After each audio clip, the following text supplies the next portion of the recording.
தமிழக அரசின் கஜானாவை நிரப்பவும் மாநிலத்தின் பொருளாதாரத்தை சீரமைக்கவும் முதலமைச்சர் விஜய் தற்போது ஒரு மிகப்பெரிய ராஜதந்திர நகர்வை மேற்கொண்டுள்ளார்.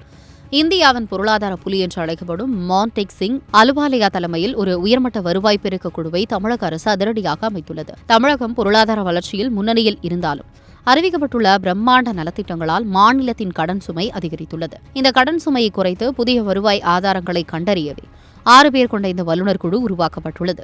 யார் இந்த மான்டேக் சிங் அலுவாலியா?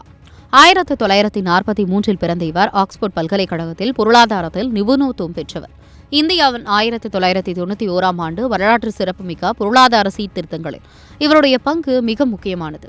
மத்திய நிதி செயலாளர், வர்த்தக செயலாளர் மற்றும் 10 ஆண்டுகளுக்கு மேலாக திட்ட கமிஷனின் துணைத் தலைவராக பணியாற்றிய இமாலய அனுபவம் இவருக்கு உண்டு. சர்வதேச நாணய நிதியம் மற்றும் உலக வங்கி போன்ற உலகளாவிய அமைப்புகளில் உயரிய பதவிகளை வகித்த இவருக்கு இந்திய அரசு பத்மபூஷன் விருது வழங்கி காலை 9 மணியிலிருந்து இரவு 12 மணி வரை ஜூலை 29 ஒரு நாள் மட்டும் கௌரவித்துள்ளது. இத்தகைய ஒரு ஆளுமை தற்போது தமிழக அரசின் பொருளாதார ஆலோசகராக வருவது ஒரு மிகப்பெரிய மாற்றமாக பார்க்கப்படுகிறது.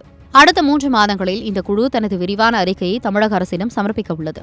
குறிப்பாக வரி ஏய்ப்புகளை தடுப்பது, புதிய வருவாய் ஆதாரங்களை கண்டறிவது, அரசு நிலங்கள் மற்றும் பயன்படுத்தப்படாத சொத்துக்களை பணமாக்குவது போன்ற பணிகளில் இவர்கள் கவனம் செலுத்துவார்கள். மேலும் மதுபான விற்பனை மற்றும் வரி விதிப்பை முறைப்படுத்துதல், தொழில்நுட்பத்தை பயன்படுத்தி வருவாயை கூட்டுதல் போன்ற அதிரடி பரிந்துரைகளை இந்த குழு வழங்க உள்ளது. இதன் மூலம் சாதாரண மக்கள் மீது கூடுதல் வரிசுமை விடாமல் அரசின் வருவாயை பல மடங்கு உயர்த்த திட்டமிடப்பட்டுள்ளது. முதலமைச்சர் விஜய் தனது தேர்தல் பரப்புரையின் போது பெண்களுக்கு மாதம் 2500 ரூபாய் உரிமைத் தொகை, விலையில்லா பட்டதாரிகளுக்கு 4000 ரூபாய் நிதியுதவி, ஆண்டுக்கு 6 இலவச சிலிண்டர்கள் என பல வாக்குறுதிகளை அளித்துள்ளார். இத்தகைய திட்டங்களை செயல்படுத்த பல ஆயிரம் கோடி ரூபாய் நிதி தேவைப்படுகிறது.